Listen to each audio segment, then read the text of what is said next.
तर नमस्कार भावांनो, आपल्या यूट्यूब चॅनलवरती सर्वांचे सहर्ष स्वागत आहे. मित्रांनो, आता विषय असा आहे की 1 तारखेला एक भव्यदिव्य असं मैदान आहे, ज्या मैदानाची सर्व बैलगाडी शौकीनांना आतुरता आहे. असं वाळवा तालुक्यातले एक भव्यदिव्य असं मैदान आहे, रेटरे धरण मैदान.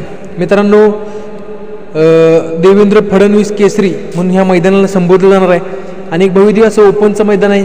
ह्या मैदानाचं प्रथम पारितोषिक हे 3,05,000 रुपये असणार आहे आणि ह्या मैदानामध्ये सर्व स्टॉपचे नंदी आपल्याला पाहायला मिळणार आहेत. आणि खास करून आपल्या सर्वांचा लाडका रुस्तम हिंद केसरी बकासूर हा देखील ह्या मैदानामध्ये 100% पळताना दिसणार आहे. त्याचप्रकारे हा व्हिडिओचा विषय असा आहे की बकासूरचा पैरा नक्की कोण असणार. हे रेटरे धरणच्या ह्या देवेंद्र फडणवीस केसरी पर्व पहिल्या ह्या मैदानातील बकासूरचा पैरा नक्की कोण असणार.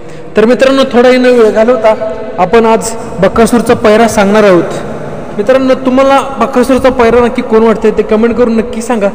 तत्पूर्वी आपल्या चॅनलला सबस्क्राईब करा. मित्रांनो, बकासूरचा पैरा एक असा टॉपचा पैरा आहे, ज्यांनी गेल्या वर्षी ह्या मैदानामध्ये धुमाकूळ घातलेला होता, प्रथम क्रमांक पटकवलेला होता बकासूर आणि त्या बैलाने. तो बैल म्हणजे खटाव तालुक्याची आणि सातारा जिल्ह्याची आन बान आणि शान.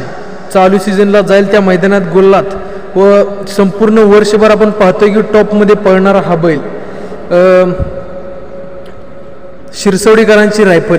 मित्रांनो, शिरसवडीकरांची रायफल आणि बकासूर खास करून सारखे एकत्र येत नाहीत, परंतु जेव्हा केव्हा एकत्र येतात तेव्हा सगळ्या महाराष्ट्राला माहिती आहे धुमाकूळ हा बकासूर आणि रायफल घालतेच. तर मित्रांनो, बकासूर आणि रायफल हा जोड आपल्याला ह्या येणाऱ्या मैदानामध्ये आपल्याला 1 तारखेला पळताना दिसणार आहे. याबद्दल तुम्हाला काय वाटतं ते कमेंट नक्की सोडा आणि आवडल्यास चॅनलला सबस्क्राईब करा. धन्यवाद.